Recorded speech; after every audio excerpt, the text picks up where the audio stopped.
तो दोस्तों आज लेकर आ गया हूँ मैं कब्रिस्तान की एक अनसुनी अनकही दास्तां, जिसको सुनने के बाद तुम्हारी भी रूह कांप जाएगी और तुम भी सोचने पर मजबूर हो जाओगे कि ऐसा भी कुछ हो सकता है। हाँ, ये जो बात है ये मेरी खुद की आप बीती कहानी है। मैं, मेरे दो छोटे भाई, हम तीनों ने सोचा क्यों ना किसी दिन हम लोग रात में कब्रिस्तान जाएं और कब्रिस्तान जाकर कुछ ऐसा करें जो दहला देने वाला हो। हम तीनों ने प्लान बनाया था कि मोमबत्तियां जलाएंगे कब्रिस्तान की कब्रों के ऊपर, वो भी रात के 12:30 बजे। लेकिन हम लोग इस चीज से अनजान थे कि वो रात पूर्णिमा की रात होगी। और कहा जाता है कि पूर्णिमा की रात भूतों की जो शक्ति होती है वो अपनी अलग ही सीमा पर होती है, जिसको ना चाहकर भी लोग नहीं छू पाते। फिर हुई कुछ ऐसी दास्तां, जैसे ही शाम हुई हम लोगों ने बहुत जल्दी खाना खा लिया, जिससे हमें वापस भूख ना लगे और हम ऊपर चले गए। ऊपर जाने के बाद अपने कमरे में लेट गए। हम तीनों जग रहे थे और पूरा घर सोने के इंतजार में थे।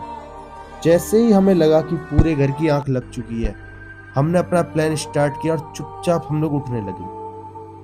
हम अपनी चप्पलों को भी हाथ में लेकर और कैंडल्स को जेब में रख के वहां से निकल लिए। हमारा जो कब्रिस्तान है वो चौराहे से थोड़ी दूर ही पड़ते हैं और मैं गांव में रहता हूँ। मेरे गांव में काफी अच्छी मेरी जमीन जायदाद है, जिसके कारण हमारा घर बीच में आता है। बीच में से निकलने में काफी दिक्कत भी थी क्योंकि रास्ते में कोई भी मिल सकता था, लेकिन हमने इस चीज को अंजाम दे ही दिया और हम निकल गए। हमने चुपके से अपने गेट को खोला, मेन गेट को, जिससे किसी को अंदर आवाज न जाए। हम तीनों बाहर आते ही हमने फोन की लाइट जला ली। फोन की लाइट हमारी जली पर हम कहते हैं एक दूसरे से, यार आज तो फोन की लाइट की जरूरत भी नहीं पड़ रही है, ये चांद ही इतनी तेज चमक रहा है। लेकिन हम भूल गए थे कि वो चांद पूर्णिमा की वजह से चमक रहा था, क्योंकि पूर्णिमा की जो रात होती है उस रात चांद की एक चमक अलग ही रूप में होती है। लेकिन हम तीनों ने नहीं सोचा था कि हमारे साथ ये सब कुछ हो जाएगा, जो हम कभी सोच भी नहीं सकते। हम तीनों निकल लिए। हम लोग चले जा रहे थे, चले जा रहे थे, चले जा रहे थे। हमारे गांव का पहला आखिरी कट पड़ता है जिसको हमें लेना था, उसके बाद हम चौराहे पहुंच जाते। लेकिन उस कट से थोड़ी पहले ही हमें लगा जैसे कोई पीछे से आ रहा है, तो हम जरा एक पेड़ के पीछे छुप गए थे। 5 मिनट बीती ही थी कि हमें लगा नहीं, कोई नहीं है। फिर हम वापस चलने लगे।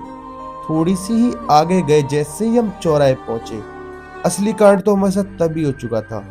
चौराहे आप सब तो जानते हो, चौराहे अपने आप में एक अलग जगह कहलाई जाती है, ज्यादा से ज्यादा लोग बाग वहीं पर काला जादू किया करते हैं। जो हमने देखा वो बहुत दहला देने वाला था।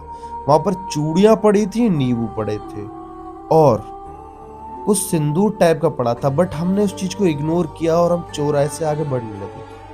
वो रात ऐसी रात थी जिसमें हमें सब कुछ साफ दिख रहा था, क्योंकि पूर्णिमा की रात में चांद ही इस प्रकार निकला होता है कि हर चीज अपनी सीमा से भी ज्यादा साफ दिखाई देती है। फिर हम चलने लगे।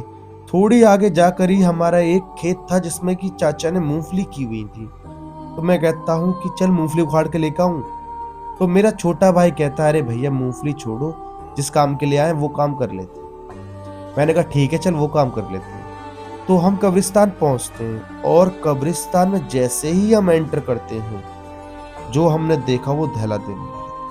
हमें दिख तो पहले ही गया था कि कोई परछाई है जो कब्रिस्तान के पास ही ट्यूबवेल है उसके पास खड़ी है। हमने सोचा अरे शायद शैडो हो पेड़ की, क्योंकि उस तरफ चारों तरफ पेड़ भी थे और काफी सारी कब्रें थी। हमने कुछ ऐसी कब्रों को ढूंढने की कोशिश करी जो 4 कब्रें आमने सामने हो। हमें 10 से 20 मिनट लगी, पर हमें फाइनली ऐसी कब्र मिल गई जिसके जो चेहरे थे वो आमने सामने थे और चारों कब्रें बिल्कुल सामने थी। हमने चारों कब्रों पर एक एक कैंडल रख दी और मैं कहने लगा कि एक कहने पर तीनों एक साथ जलाएंगे और चौथी वाली को हम तीनों मिलकर जलाएंगे। ये कहते ही मेरे छोटे भाई ने कहा, नहीं भैया, मैं दोनों हाथों से इन 2 को जला दूंगा एक बार में, तुम दोनों इन दोनों को जला लेना। हमने कहा ठीक है, तो एक साथ चारों को जलाएंगे। पर हमें नहीं पता था वो कब्रों पर मोमबत्ती जलाना हमारे लिए इतना भारी पड़ जाएगा जितना कि हम कभी सोच भी नहीं सकते। मैंने 3 गिना और 3 गिनते ही हमने अपने अपने हाथों से लाइटर को स्टार्ट किया और हमने आग लगा दी। उनमें आग लगते ही जो एक पीछे से आवाज आती है। बहुत अनसुनी अनकही डरावनी आवाज थी, जैसे कोई चीख रहा हो, चिल्ला रहा हो। हम तीनों डर गए और एक कवर के पीछे जाकर छिप गए। पर वो छिपना भी हमारे लिए काफी ज्यादा दहला देने वाला था। क्यों? क्योंकि वो कवर के पीछे एक पेड़ था जिसमें अजीब से पत्तों की आवाजें आ रही थी। हमने अनदेखा करना चाहा और हम चुपचाप छुपे रहे। फिर हमने देखा कि 4 अजीबोगरीब टाइप की परछाइयां उन मोमबत्तियों के पास आ चुकी हैं और उनको देखे जा रही हैं। हमको कुछ पल के लिए तो कुछ ऐसा लगा जैसे कि गांव के ही 4 लोग हैं जो उसको देख रहे हैं। पर वो गांव के लोग होते तो हमको दिखते, क्योंकि पूर्णिमा की रात इतनी सफाई से हमें चीजें दिखाई दे रही थीं, जितनी सफाई से कोई नहीं देख सकता था। फिर जो हमारे साथ हुआ, हमने कहा कि क्यों ना हम यहाँ से चुपचाप निकल लें। हम निकलने ही लगे थे कि मेरे छोटे भाई का पैर एक कवर में टकराता है और वो वहां गिर जाता है। जैसे ही वो गिरा, जो 4 रूहानी शक्तियां जो कि काली काली दिख रही थी, वो मेरे छोटे भाई की तरफ देखती हैं और उसकी तरफ बढ़ने लग जाती है। हम दोनों छुप चुके थे और हम उन रूहानी शक्तियों की नजरों में नहीं पड़े थे। इसके कारण वो रूहानी शक्ति हमारी तरफ नहीं आ रही थी, पर वो हमारे छोटे भाई का पीछा नहीं छोड़ रही थी। वो बढ़ती जा रही थी, बढ़ती जा रही थी, बढ़ती जा रही थी। फिर मैंने अपने दूसरे भाई से कहा, तू जल्दी घर जा और चाचा को बुला के लेके आ। मैंने उसको छुपके से निकाल दिया और मैं सबसे छोटे भाई को बचाने लगा। मैं एक साथ चिल्लाता हूं उन चारों की तरफ कि मुझे देखो, मेरे पीछे आओ। वो चारों मेरी तरफ देखते हैं और मेरे पीछे भागने लग जाते हैं। भागते भागते मैं एक ट्यूबवेल के पीछे छुप जाता हूं, जो कि कब्रिस्तानों के बराबर में ही था। उस ट्यूबवेल के पीछे जैसे ही मैं छिपा, तो मैं कुंडी के ऊपर चढ़कर उस ट्यूबवेल की छत पर चढ़ जाता हूँ और लेटकर देख रहा होता हूँ कि मेरा छोटा भाई वहां से निकल के एक कवर के पीछे छिप गया और वो रूहानी 4 शक्तियां जो इंसानी रूप में लग रही थी, वो ट्यूबवेल के चारों ओर खड़ी हैं। और रात के बज रहे थे 3:30, मतलब कि हमें 3 घंटे बीत चुके थे उस जगह पर जब वो 3 घंटे बीते तो हमारी अक्की पक्की हो चुकी थी, क्योंकि वो रूहानी शक्तियां वहां से जाने का नाम ही नहीं ले रही थी। और मेरे से छोटा भाई वो पता नहीं कहां गायब हो गया था और मैं उसके इंतजार में उस छत पर लेटे लेटे देखे जा रहा था। जैसे ही मेरे से छोटा भाई उन रूहानी शक्तियों की नजरों में पड़ा, तो वो रूहानी शक्ति उनकी तरफ बढ़ने लगी।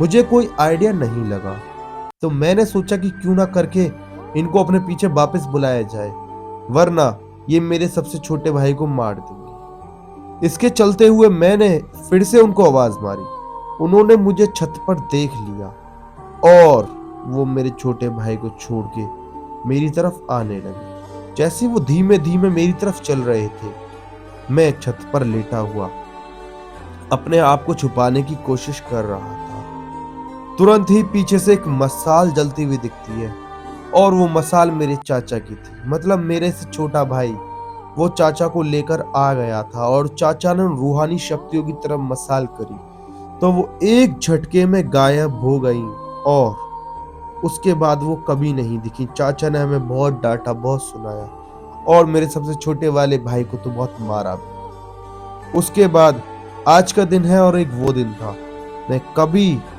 गांव नहीं गया, उस खेत में नहीं गया, ना कब्रिस्तान, चौराहे की तरफ से ना मैं कभी गुजरना चाहता और ना कभी गुजरा।